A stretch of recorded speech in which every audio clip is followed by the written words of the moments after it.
And family, hey, I wanted to come to you today and talk to you a little bit about what this mucus thing is all about. You know, Dr. Sebi, Minister Inky, Patrick, everybody's talking about mucus. On the news, they were talking about mucus and mucus causing foods and things that cause mucus. And one of my favorite teachers, Dr. Sebi, talked about how mucus was all disease was caused by mucus. And so for years I was studying, what did he mean? What does he mean?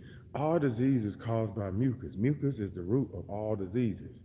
Well, here's the simple answer.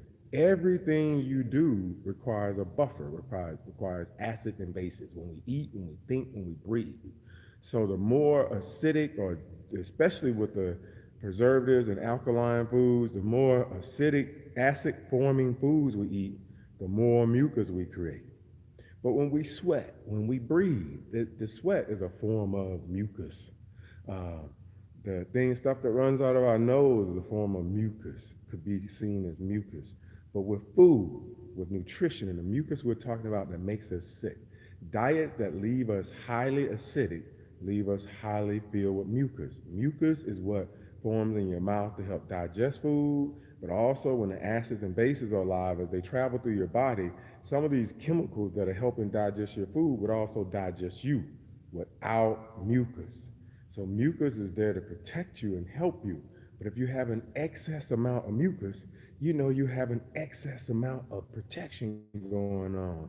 And there's of heat and fire and acid in your body, reacting to the dead alkaline preserved foods and fake chemicals that we eat. So if you can reduce the foods that are acid forming, the foods that don't have water in them, the foods that are not rich in minerals and colors, that don't have colors and that don't have oxygen in them, those foods are going to be acid forming foods. And those foods then require your body to create mucus. And the more the big ears, the big huge ears, the big huge noses, the swollen faces, this is mucus that is moved and integrated in your blood system, in your heart, in your blood. It's getting stuck in your organs, and it's coming from how you're living. So the foods that we eat determine the amount of mucus. The activity and the things we do with our body determine the amount of buffers the body has to make. And those buffers, if they're not rinsed away with water, supported and carried away with minerals, and blown around with oxygen, they become static in our body. And over years, at 60 and 70, today they're becoming rigor mortis, which is next to death.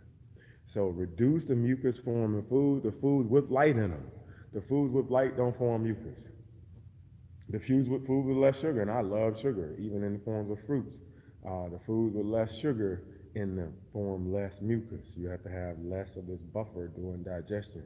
So the green foods with plentiful in color and water, the darker fruits, the figs, the prunes, the blueberries. It's not a diet, that's a suggestion. Those foods, the green foods, the foods with water are less acidic, less mucus forming, and allow your body to flow without a ton of mucus in it to protect you during digestion in this life. So I hope that helps you all. If you got any questions, HeywoodSimmonsJr.com. You can find answers. You can get me. I'd be glad to help you. We do group classes. We do one-on-one classes. HeywoodSimmonsJr.com. And this is the simplest definition of understanding you've ever heard about music. Have a great day.